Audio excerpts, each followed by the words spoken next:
Well, hello, hello, hello again, and welcome. It's the Midnight Skeptic, and this recording, after it's sent in to KPCA, will go out to an unsuspecting world this Sunday, June 2nd at 9 p.m. Pacific Standard Time, the usual time, over KPCA LP 103.3 FM locally and worldwide at www.fm and on YouTube, which I will download to YouTube as soon as I get through with all of this so that you can all see it. This is being recorded on May 31st, which is a Friday, and the Midnight Skeptic is here to once again enlighten his listeners and YouTube watchers, and in his small way to rid this country of MAGA head followers of the orange sociopathic bloat bag, meaning most GOP and Republicans, and also rid this country of far-right Christian nationalists and fundamentalists. This is all very hard work, but somebody has to do it. Well, that's me. And I've been doing this for about 7 years. I was one of the originals when Petaluma Community Access decided to start this radio station. My son and I went down there, and a lot of my son's friends who wanted to be DJs signed up for it. And Rob Tomaszewski, the station manager, came around with his clipboard taking sign-ups. And when he came to me, he said, well, what do you want to play? Well, I don't see myself as a DJ, and I doubt if my musical tastes would be appreciated for the typical audience that listens to KPCA. So I said, well, I could do a talk show. And then he said, well, what do you want to call it? All right. Well, I had to come up with a name right then and there. So Midnight Skeptic popped into my head. And so after he arranged all the scheduling, I got a different time, but it evolved into Sundays at 9 p.m. Pacific Standard Time for an hour, actually 58 minutes. So that's the story, essentially, of the Midnight Skeptic. Okay, I got to take I don't know what's wrong with my throat. It's just kind of crackly today, but this is orange juice. Okay. All right. Feel better. Got to do my shout outs. Okay. Project Censored. Mickey Huff, Nolan Higdon, and Andy Lee Roth are the three primary conspirators behind this project. Go to their website, project-censored, I think .org. And then sign up for their newsletter. It's quite interesting. And if you've a mind to, order their book, The State of the Free Press 2023. I don't think, I'll have to look this up, but I don't think the 2024 edition has come out yet because, well, we're about halfway through of 2024. Okay. John Crowley at Aquas Cafe, one of the three founders of the Aquas Cafe. They are at, here in Petaluma, 2nd and H in the factory area of Petaluma over there. It's a community hub. And here's a quote, and I forget who this quote is from, but there are no strangers here. only friends you haven't met yet. They are a 501c3. They serve breakfast and lunch and an early dinner, and it's generally light fare, but very good. And they have beer on tap and wine, and so go down there and engage in the conversation and music and art exhibitions and other groups that meet there, including drinks with shrinks every so often. Therapists come out of the woodwork and schmooze and sip their beer and wine and exchange therapy stories, not about their clients, but just, I don't know. I have not listened into any of their conversations, although I've gone down there and seen them all. I was hoping to meet up with a couple of the therapists that I know here in town, but they didn't show up for whatever reason. Okay. Tom Gaffey at the Phoenix Theater, 201 Washington Street at Keller. They are a hangout in the afternoons of the alternative teen crowd and skateboarders. And they have music there, mostly on weekends, but sometimes during the week. And they have events like WrestleMania or skateboarding contests. And Tom Gaffey is sort of a kindly uncle to these alternative teens. Check out their calendar. Their music runs toward grunge and metal and, alternative music, to what my generation would consider. Ooh. Okay, Nariman. I hope you're enjoying your vacation over in Morocco and Europe and Spain. Welcome back when you get here. Art Kuznets and Rabbi Ted Feldman of the B'nai Israel temple here. He's retired now. And I met Art Kuznets through the temple. My wife was Jewish. She passed away in 2013. And I used to go to events at B'nai Israel with her. And Ted Feldman's a nice guy. I like him a lot. Ralph Scott. I met him through the Petaluma Radio Players, which he was sort of the godfather of. And the Petaluma Radio Players kind of dissolved because of the COVID outbreak. And for about a year, I was the, CEO of the Petaluma Radio Players. I don't know how much I contributed to their existence, but financial issues were always there. So, okay. Also locally, John Crowley, got him. Okay, Tim Conrad, photographer extraordinary, and a graduate of Sonora High, my old alma mater. We were in the same class. Lost my place. Tom and Nancy Throw, Kevin and Lori Burke up in Katati, Dave and Rosita Takach in Sacramento, Rich and Kathy Berger in Sebastopol, Dennis and Megan down in Tiburon. See you tomorrow, guys. Yvonne and Rick in San Francisco. I hope you guys are enjoying your vacation. They travel around a lot. Okay, Stan and Kathy in Pacifica.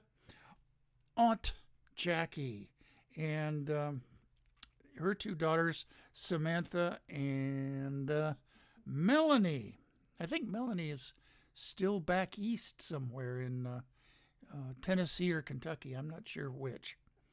My brother Brandon and Mina and their daughter, my niece, Andrea, who's a nurse in the Santan Valley area. I forget the name of the hospital. Okay, and also in Arizona, down in the southwest corner, um,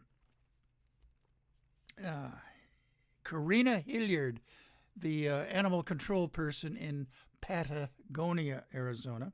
Arkansas, Shannon Reed. Florida, Nelson and Alice Lydell. And Amelia Beamer. She's very interesting. She goes on YouTube.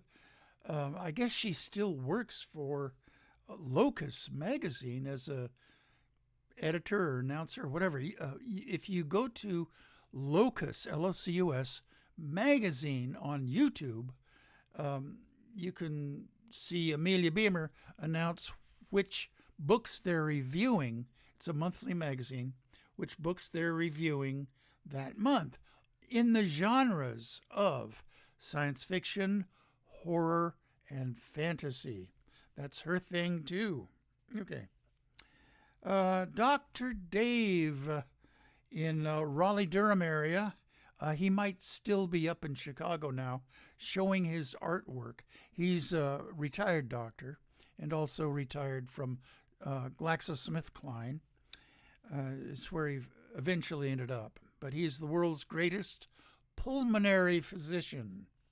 And go to his website, davidrubinpainting.org, I think. Maybe .net. But anyway, check out his artwork. He has a very unique and rather strange take on reality, as we all should. Okay, further up the coast, Long Island, Geraldine Goldfinger, and back here on the West Coast, specifically Sonora, Robert Finnegan and Bob and Sandy Fisher and their two children, Brad and Martha, Dora Larson, Judy May, Kathy Francis, and Lynn Quayle, who splits her time between Sonora and Manhattan. She has a rent-controlled apartment back there, and the rules are she has to spend 6 months in the apartment in order to maintain the rent control status. Okay, and further up the Highway 108 into Twain Harte, John Gleason and his two daughters, Tiffany and Jennifer, and all the way down in Mexico City, Rosamalia Lopez Negrete. She sends me pictures of exotic birds on my Facebook page now and then. Thank you, Rosamalia. Okay. Good, very belated news. The orange sociopathic bloat bag has been found guilty yesterday, Thursday, the 30th.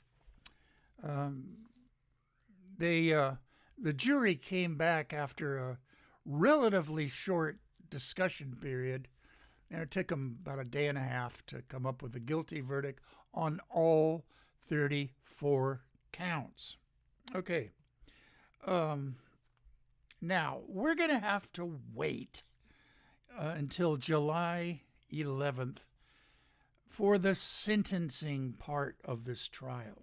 It's going to be held in New York, same judge, and I don't understand why the delay is, but it is what it is. It'll give the MAGA heads, followers of the orange sociopathic bloat bag, plenty of time to do their whining about how unfair and it's all Biden's fault. Okay. A book recommendation. Exxon, The Road Not Taken by Neela Banerjee. And she has other co-authors with her. All public companies are in business to make money for their investors. That's what capitalism is all about. When a business model is destroying the planet, well, you got to make a choice. Do we change our business model, or we try to destroy the information about how a particular company or business practice is helping to destroy the planet? Well, the executives of Exxon chose to downplay, muddy the waters, deny, just like the orange sociopathic bloat bag, that their products are in fact helping to destroy this planet.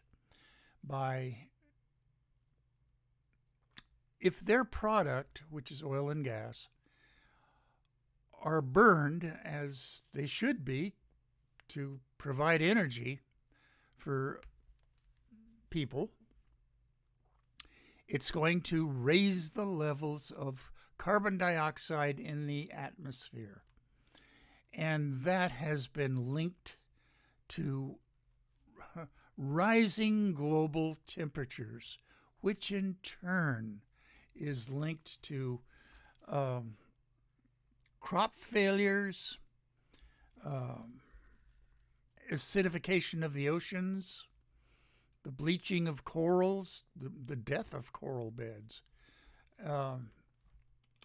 and too many bad consequences for me to mention all here. I've done segments on that on previous shows.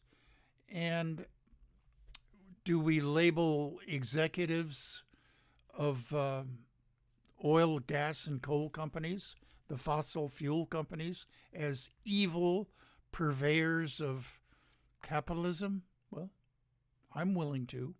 They are thoughtless, profits at any price executives, which is what executives of profit-making companies should do in the capitalist system.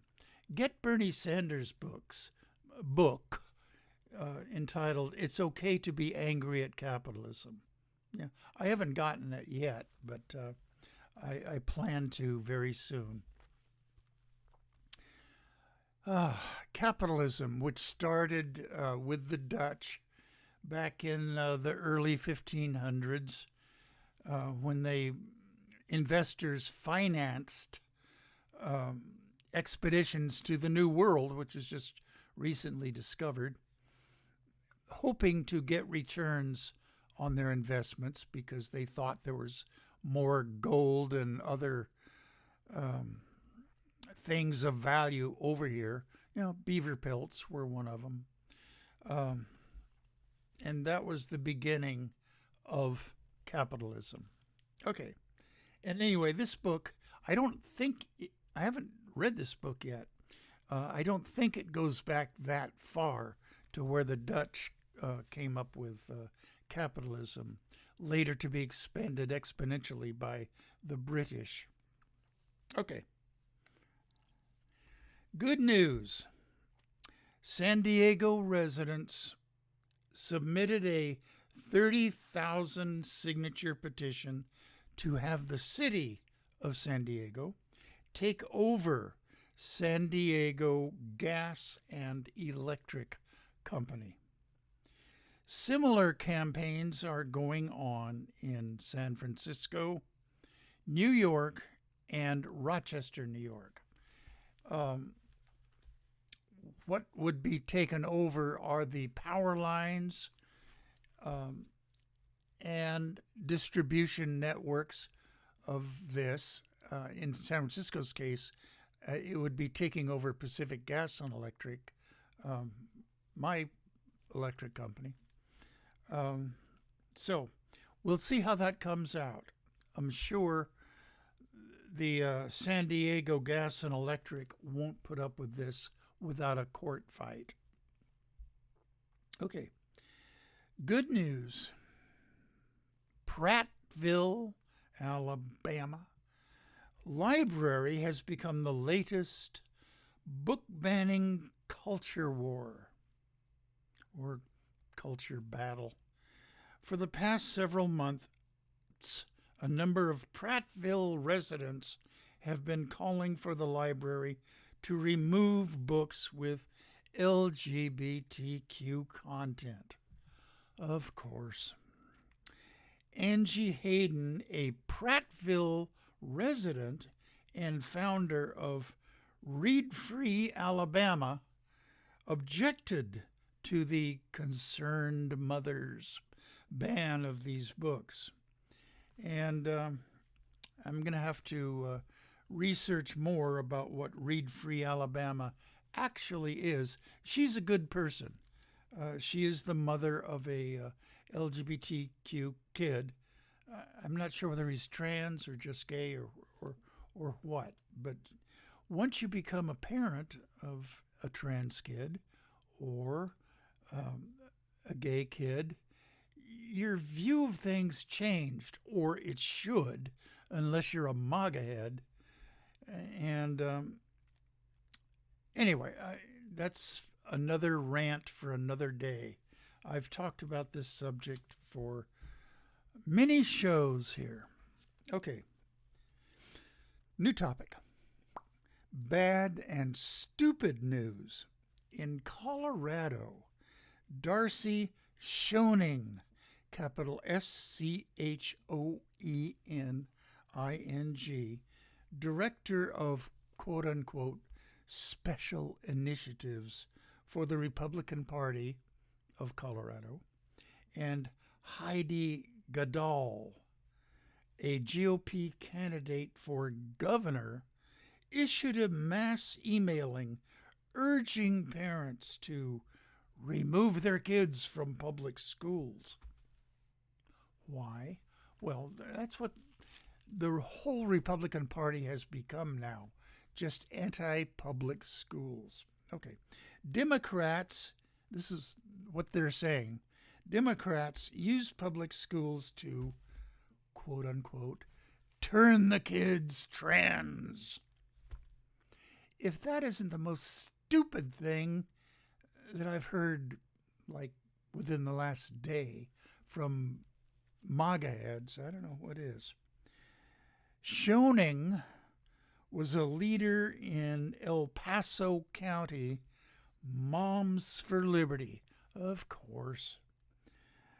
Goodall said, quote, and this is, I'm quoting her, public schools teach parents are not to be trusted and that the government is God. They don't teach that. And sexual deviance is king. This is according to a Republican MAGA head governor, candidate for the governor of Colorado.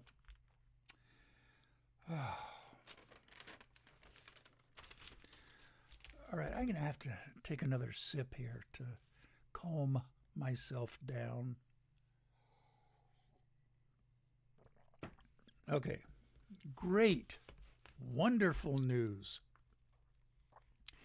Melinda Gates will be donating $1 billion over the next 2 years to organizations that are working on behalf of women and families globally, including reproductive rights in the U.S. She is exiting the Gates Foundation and is receiving $12 billion for her philanthropy. Quote, this is from her, decades of research on economics, well-being, and governance make it clear that investing in women and girls benefits everyone, she wrote in an editorial in the New York Times. Take that, misogynistic, women-suppressing religions. The Midnight Skeptic has ranted many times that all religions put down women as second-class citizens. Ever since the Bronze Age, and probably way before that, when men who weren't as strong as the other men in the tribe, compensated by inventing sky daddies to convince the other tribe members that God speaks to all of us through me. Those Stone Age males not strong enough to dominate women were sly enough to create a sky daddy god that assured the rest of the tribe that males were the messengers that God intended them to be. And then cut ahead to the present time, we still have fake messengers from God spouting off, quote unquote, wisdom to their flock in these mega churches. I'm having a brain freeze on the TV guy spouting in his mega church. Oh, geez. You know, when I go off my notes, and I should have written this down if I was going to attempt to mention him, but, you know, Pat Robertson is one of them, but he's not the guy that I was thinking of, the guy with mega churches and private jets and a TV hour or 2 hours, whatever. Anyway,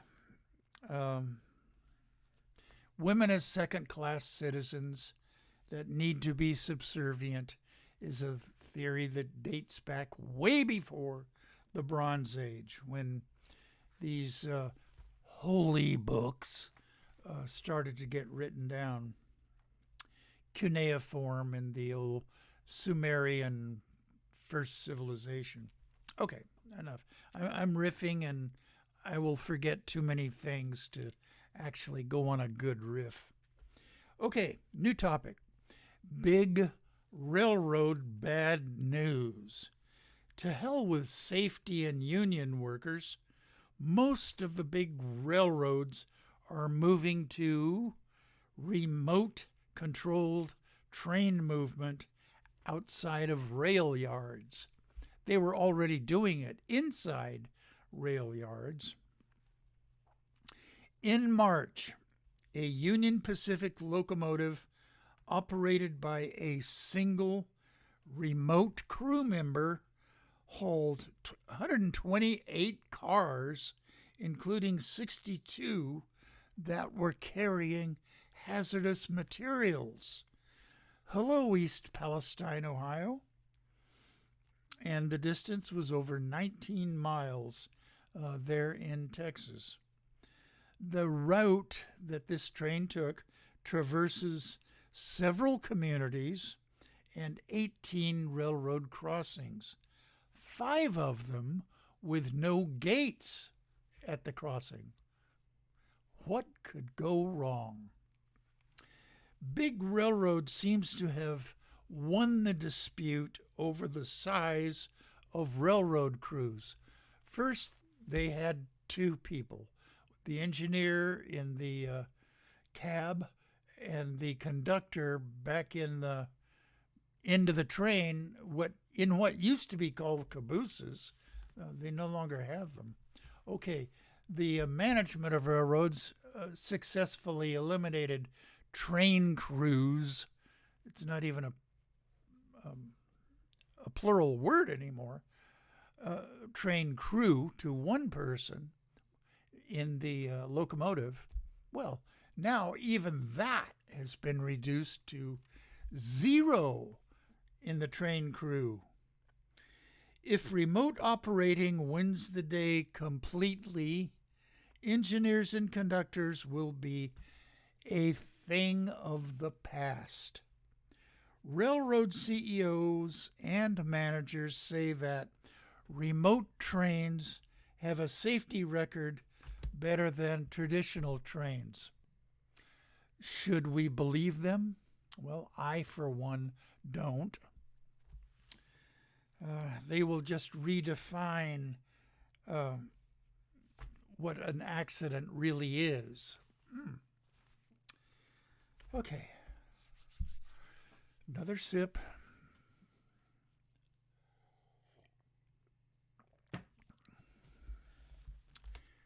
Okay, bad medical news.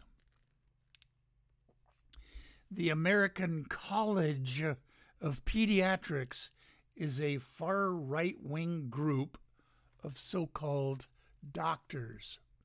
It shows that even well-educated doctors can be MAGA heads.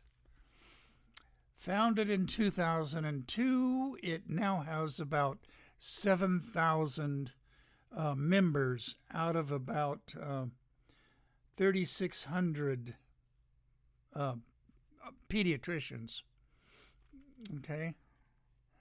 The groups, the American College of Pediatrics, the group's focus is advocating against abortion rights and against rights for the LGBTQ community. They are for conversion therapy and purity culture. Purity culture is a stupid Christian concept where teenagers, especially girls, save themselves for marriage. Ooh. A male teenager will not have put his junk inside of a girl who is practicing purity culture. They are opposed to the American Academy of Pediatrics, which has of 2022 67,000 pediatrician members. The ACPED, the American College, they are the bad guys, is opposed to gender care for trans youth. It has been listed as a hate group by the Southern Poverty Law Center, the SPLC, for pushing these hate-filled practices against a particular community, to wit, the LGBTQ community. I've ranted on many shows about the MAGA heads and the Republican Party hating on trans kids, and it all in the name of garnering votes. There just aren't that many trans kids, I'm talking about under 18. The Williams Institute down at UCLA Law School, who specialize in LGBTQ issues, in a survey says that there's about 0.8% of kids under 18 are in some way a member of the LGBTQ community. I'm sorry, that's wrong. Trans community. There are more LGBTQ kids than that, but specifically trans, less than 0.8%. Yet the Republicans waste a lot of their energy attacking and passing laws, making life difficult for trans kids.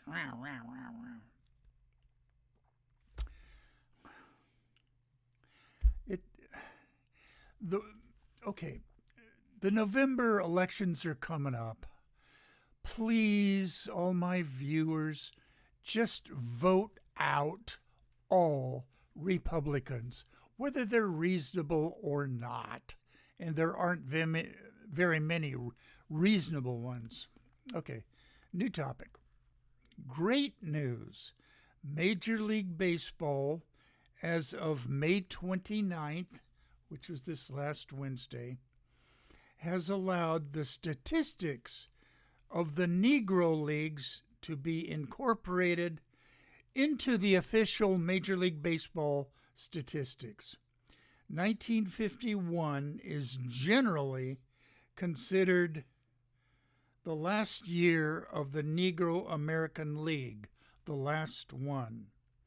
After Jackie Robinson integrated Major League Baseball with the Brooklyn Dodgers in 1947, more and more blacks came into Major League Baseball.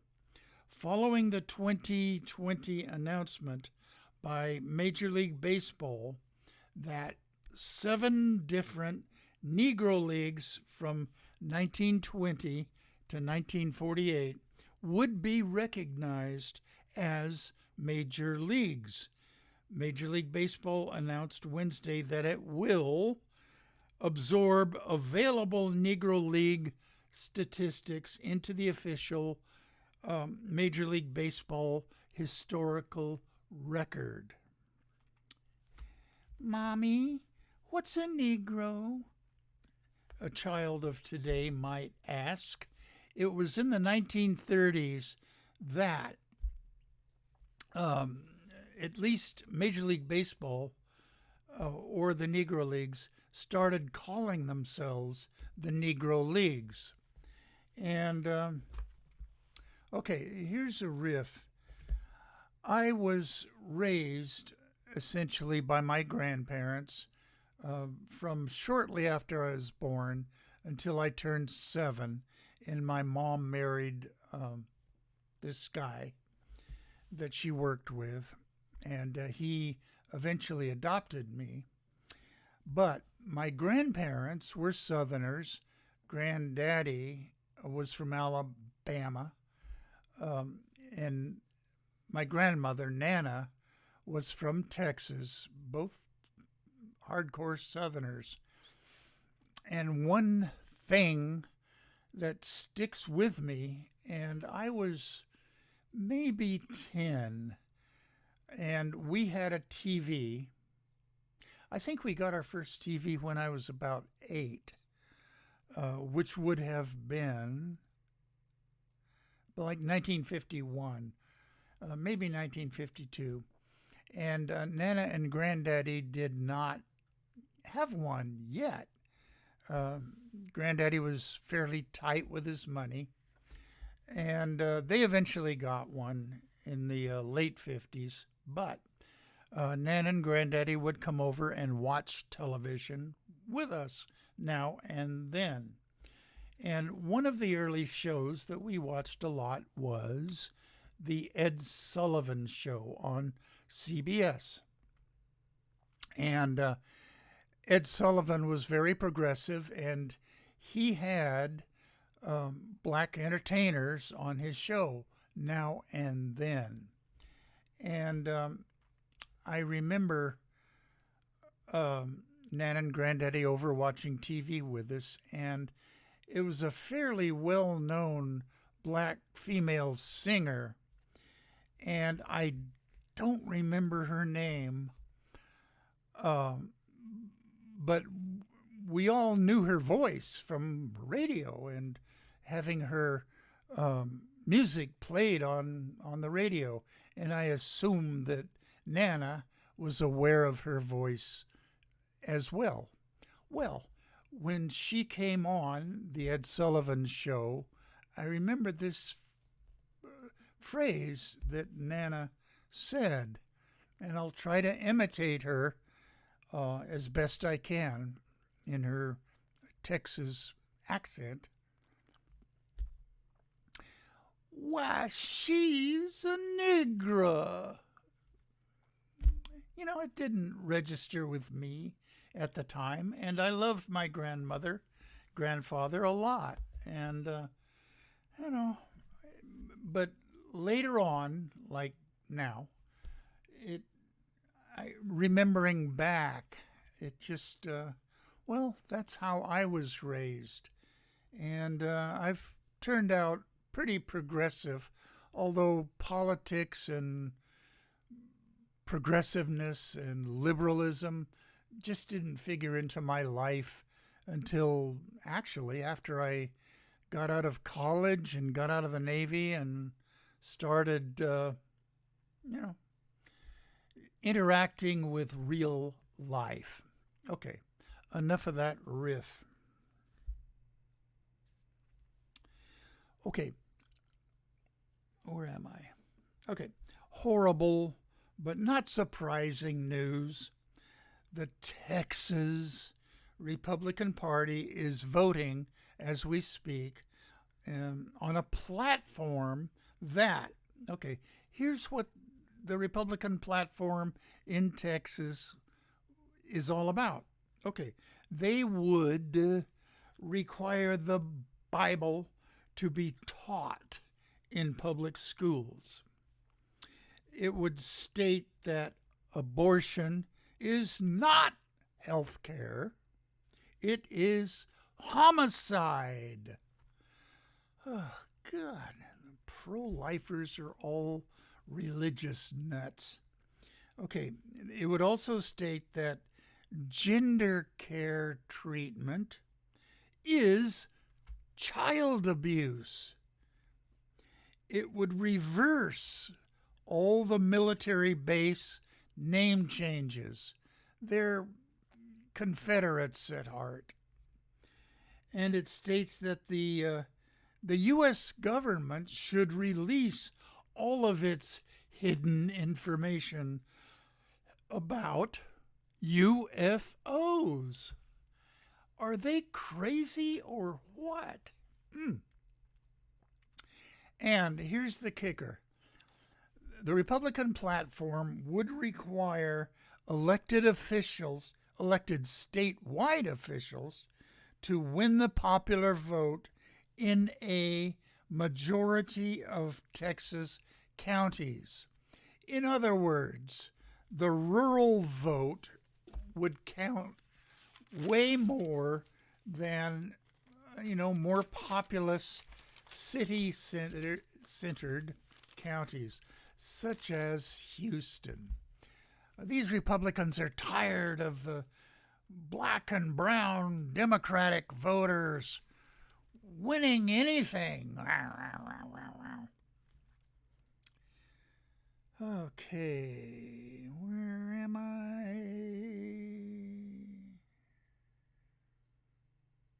Okay, I've got this next article, and then I'm going to end this rant with good news, as I promised my thousands and thousands of listeners and watchers that I would do. Okay, bad historical news. As long as we all celebrated Memorial Day last Monday, the 27th, by barbecuing hamburgers and steaks and visiting grave sites and having family gatherings, how about the Memorial Day Massacre 97 years ago in Chicago? About 1,500 members of the Steelworkers Organizing Committee gathered at a rather run-down dance hall to plan a strike against Republic Steel. The steelworkers were, at that time, an arm of the CIO. That's the Congress of Industrial Organizations. For you American history buffs, they've since merged with the AFL, the American Federation of Labor. Those two organizations were at loggerheads for a long time. The CIO was the first to admit blacks into their organization. The AFL was reluctant to admit blacks, but they're all one happy family now. And I, being a good, strong union supporter, the Teamsters and the UFCW, United Food and Commercial Workers Union, we're all in the AFL-CIO. Okay. I want to remind my listeners that the rise of labor organizations was a deadly process in our nation's history. Okay. Republic Steel's president, Tom Girdler, would not recognize the union.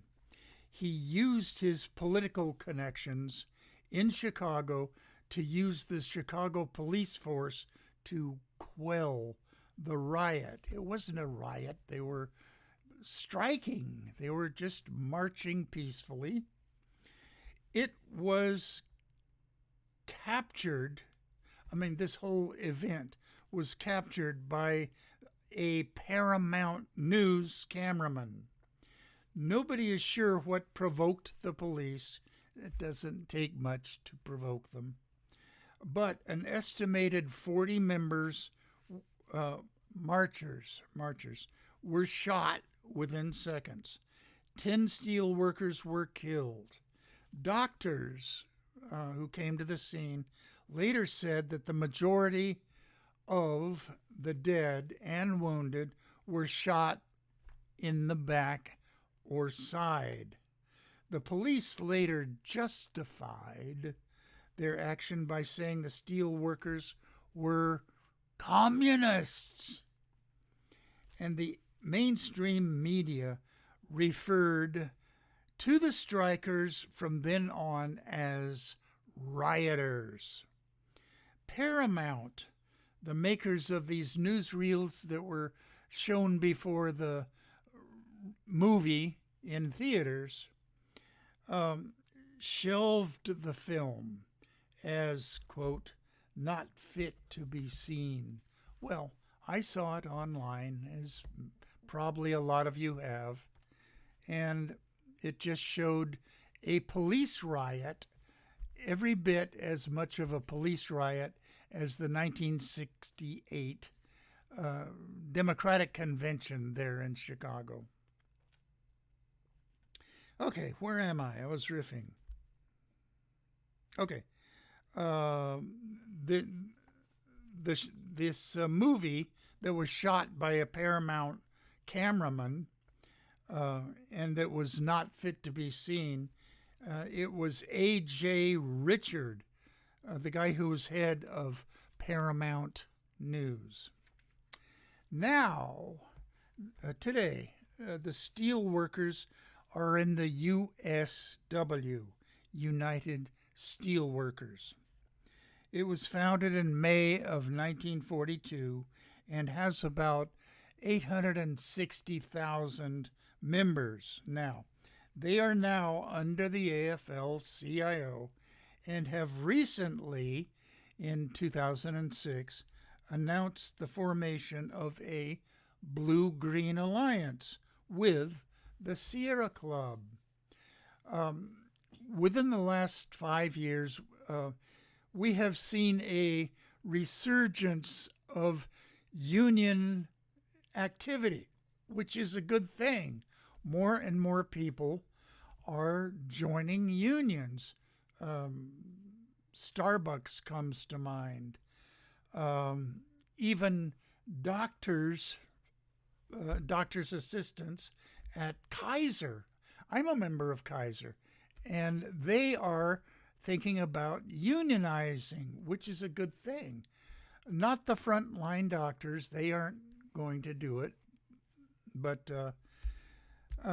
grad students in the UC university system, they are unionizing. That is great. And even Trader Joe's has a few stores that the workers are thinking about unionizing. I'm all for this. Every worker who gets a monthly or weekly paycheck should be a part of a union. One person going up to a manager and asking for things, an improvement in their schedule or their wages, just is not going to cut it. It takes a concerted effort by a mass union strike to get changes made. Okay, last sip of this rant.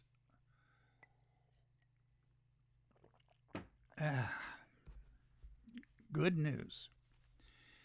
As I said in last week's show, forever chemicals like PFAS or PFOS, and I'm not going to flip back to name the chemical that those stand for, but they are classed as forever chemicals. They are toxic. They've been found to be toxic over and over again, and they are carcinogenic. The overwhelming evidence points to them being carcinogenic. There will be a flood of lawsuits against the chemical and plastics industries, such as 3M, DuPont, and Chemours. I'll spell that for you. Capital CHEMOURS. A lawyer, Brian Gross, Gross, said the coming litigation will, quote unquote, dwarf anything related to asbestos.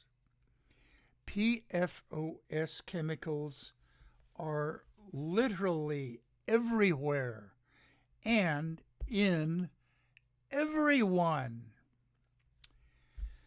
Oh, it's not just PFOS chemicals. There's other chemicals that fall into this category of forever chemicals. And not to mention microplastics. They are being found in everyone and everywhere, and in animals, and in fish from the sea. And we are eating all this stuff, unless you're a vegetarian. But even in vegetables, microplastics are turning up. This planet, because of human habitation, and I don't mean to be just anti-human, but we have got to find some way to start removing forever chemicals from the environment. Now, the Midnight Skeptic, right now, I'm saying this, it's an impossibility. Okay, so we're going to have to find a way to live with microplastics and forever chemicals. We're just beyond the tipping point where it's going to be impossible to get rid of them. And, it may not be the warming temperatures on the planet that do us in. It may be microplastics and forever chemicals, all in the name of profits, über alles. Well, that brings to an end another rant from the Midnight Skeptic. And again, I say it's right today. It's May 31st, and I will come and do this again next week. I'm not sure which day I'll be recording. It might be 2, 3, 4, 5. It'll probably be around the 5th, maybe the 6th of June. And another edition of the Midnight Skeptic rant will come about. 2 plus 7 is the 9th. Sunday the 9th will be the next one. Until then, Here's my play out music.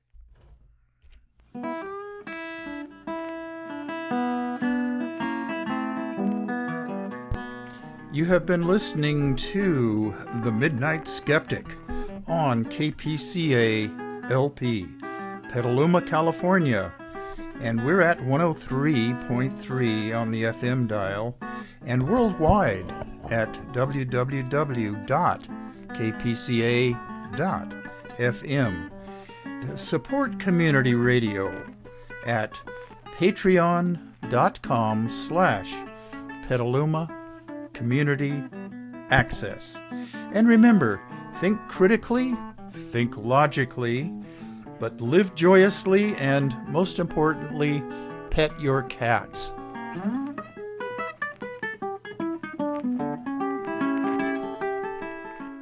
Please, please, please, all my thousands of listeners out there and watchers on YouTube, if you have a cat, if you're lucky enough to have a cat, I lost mine about a month and a half or 2 months ago.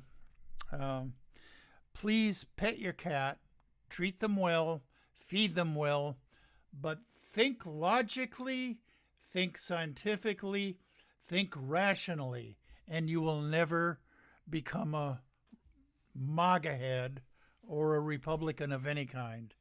Okay, until next week, goodbye, everybody.